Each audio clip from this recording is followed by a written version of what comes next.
여러분 혹시 지금 살고 계신 집에서 이런 생각 해보신 적 있으신가요? 아, 이 넓은 집이 이제 너무 부담스럽다. 층계 오르내리기가 이렇게 힘들었나? 응급 상황이 생기면 누가 알아줄까? 지난주 제가 만난 한 분이 이런 말씀을 하셨어요. 저희 부부가 40년 동안 살던 45평 아파트에서 이제 둘만 덩그러니 있으니까 집이 너무 크고 공허해요. 그런데 막상 이사를 생각하니 어디로 가야 할지 모르겠더라고요. 이 말을 들으면서 깨달았습니다. 우리는 지금까지 더 큰 집, 더 좋은 집만 생각해 왔는데 정작 나이 들어서는 나에게 맞는 집이 무엇인지 진지하게 고민해 본 적이 없다는 거죠. 혹시 여러분도 이런 상황이신가요?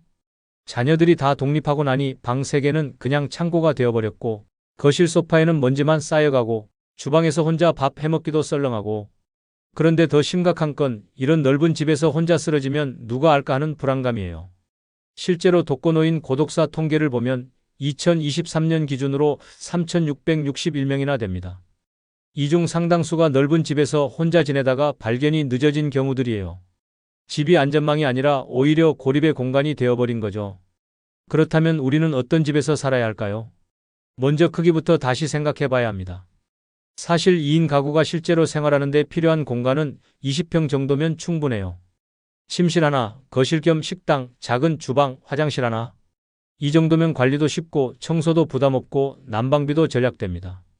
아, 그런데 손님 오면 어떡하죠? 라고 물어보시는 분들이 많은데요. 솔직히 말씀드리면 1년에 몇 번이나 손님이 집에서 주무시나요? 대부분은 외식하고 헤어지거나 아니면 가까운 숙박업소를 이용하시잖아요. 그 몇 번을 위해서 방을 하나 더 두고 관리비를 계속 내는 게 합리적일까요? 더 중요한 건 집의 구조입니다. 나이가 들수록 계단은 정말 위험해요. 무릎 관절도 약해지고 균형 감각도 떨어지거든요. 그래서 가능하면 원룸 형태나 단층 구조가 좋습니다. 화장실도 침실에서 가까워야 하고 문턱도 최대한 낮춰야 해요. 욕실에는 안전 손잡이가 필수고요. 특히 밤에 화장실 가는 길에 넘어지는 사고가 정말 많거든요. 복도 조명도 자동으로 켜지는 센서 등으로 바꾸시는 게 좋아요. 하지만 집 구조보다 더 중요한 게 있어요. 바로 어디에 사느냐입니다. 아무리 예쁘고 작은 집이라도 병원까지 차로 30분 걸리고 마트 가려면 버스를 2번 갈아타야 한다면 어떨까요? 특히 운전을 못하게 되는 순간 그 집은 섬이 되어버려요. 제가 아는 한 분은 젊을 때 꿈꿔왔던 전원주택에서 5년을 사시다가 결국 도시로 다시 돌아오셨어요. 처음엔 공기 좋고 조용해서 좋았는데 몸이 아프기 시작하니까 병원 가기도 힘들고 장 보러 가기도 힘들고 무엇보다 사람 만날 기회가 없어서 우울해지셨다더라고요. 젊을 때는 전원주택이 로망이었는데 막상 살아보니 겨울에 보일러 고장나면 기사님 부르기도 힘들고 택배도 제대로 안 오고 밤에 응급실 가려면 30분은 걸리니까 너무 불안하더라고요. 이렇게 말씀하시면서 결국 지하철역 근처 작은 아파트로 이사 오셨는데 지금은 훨씬 만족하고 계세요. 그래서 저는 노년기 주거 선택에서 가장 중요한 건 인프라라고 봅니다. 걸어서 10분 내에 병원, 약국, 마트, 은행이 있는 곳, 대중교통이 잘 되어 있는 곳, 복지관이나 경로당, 도서관 같은 사회적 시설이 가까운 곳, 이런 조건을 갖춘 곳이라면 조금 오래되고 작은 아파트라도 훨씬 살기 좋을 거예요. 실제로 통계를 보면 노년층이 가장 많이 이용하는 시설이 병원과 약국이에요. 고혈압, 당뇨 같은 만성질환으로 정기적으로 병원에 가야 하는 분들이 많으시잖아요.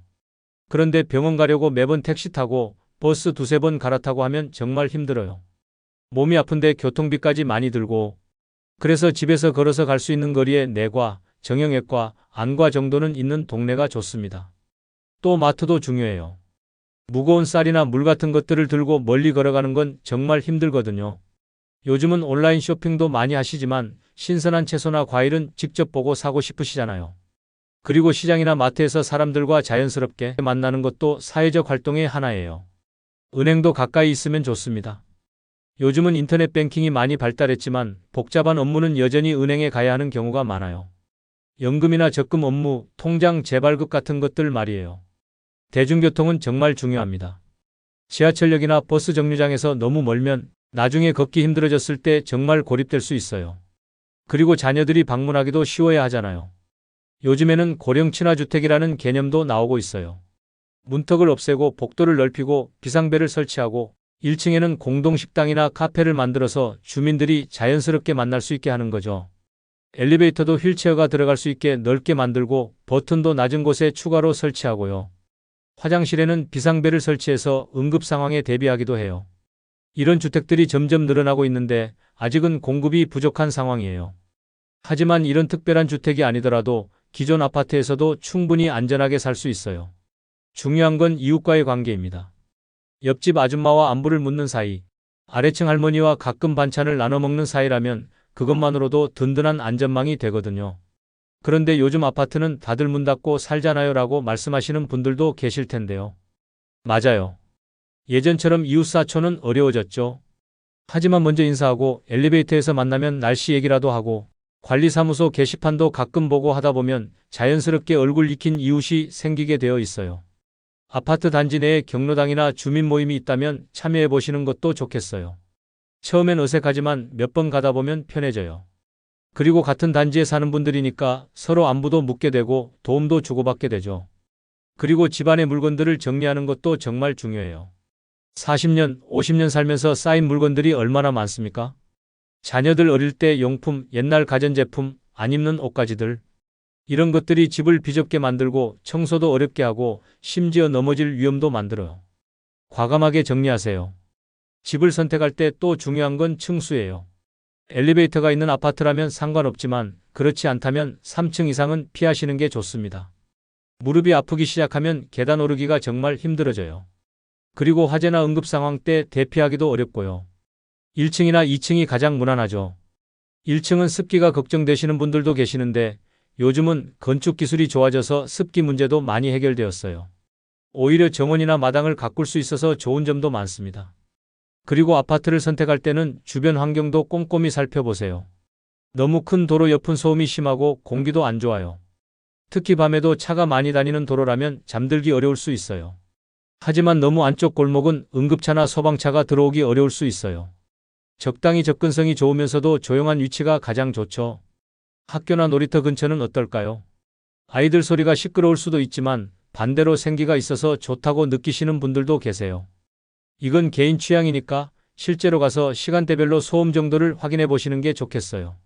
또 한 가지 말씀드리고 싶은 건 집값에 너무 연연하지 마시라는 거예요. 집값이 떨어지면 어떡하지? 하고 걱정하시는 분들이 많은데 솔직히 말씀드리면 우리 나이에는 투자보다는 생활이 우선이에요. 편하게 살 수 있는 집, 안전한 집이 가장 좋은 집입니다. 물론 경제적인 것도 중요하지만 그것 때문에 불편하고 위험한 집에서 살 필요는 없어요. 집을 팔고 작은 집으로 이사하면서 생긴 차액은 생활비로 사용하거나 노후 자금으로 저축하시면 됩니다. 무리해서 큰 집을 유지하느라 생활비가 부족한 것보다는 적당한 크기의 집에서 여유롭게 사는 게 훨씬 낫죠. 월세로 사는 것도 나쁘지 않아요. 월세는 내 집이 아니잖아라고 생각하실 수도 있지만 관리나 수리에 신경 쓰지 않아도 되고 필요에 따라 이사하기도 쉬워요. 특히 혼자 사시게 되면 더 작은 집으로 옮기거나 시설이 좋은 곳으로 이사할 수도 있고요. 전세나 월세 보증금도 예전보다 많이 합리적이 되었어요. 요즘은 정부에서도 노인 주거 지원 정책을 많이 만들고 있어요. 주택 개조 지원, 월세 지원, 공공임대주택 우선 공급 같은 것들이요. 저소득층뿐만 아니라 중산층까지 지원하는 정책들도 많아졌어요. 이런 정보들은 주민센터나 복지관에서 자세히 알려주시니까 한번 문의해 보시는 것도 좋겠어요. LH공사에서 운영하는 영구임대주택이나 국민임대주택도 있고 서울시 같은 지자체에서 운영하는 고령자 전용 임대주택도 있어요. 이런 곳들은 임대료도 저렴하고 고령자를 배려한 시설들이 잘 되어 있어요. 단지 내에 복지관이나 의료시설이 있는 곳들도 많고요. 다만 입주 조건이나 대기 기간이 있으니까 미리 알아보시고 신청하시는 게 좋겠어요. 실버타운은 어떨까요? 요즘 실버타운도 많이 생기고 있는데 종류가 다양해요. 고급 실버타운부터 서민형 실버타운까지. 실버타운의 장점은 같은 연령대 사람들과 함께 살 수 있고 의료진이 상주하거나 가까이 있다는 거예요. 식당이나 문화시설, 운동시설도 잘 되어 있고요. 하지만 비용이 만만치 않고 한번 들어가면 나오기 어려울 수 있어요.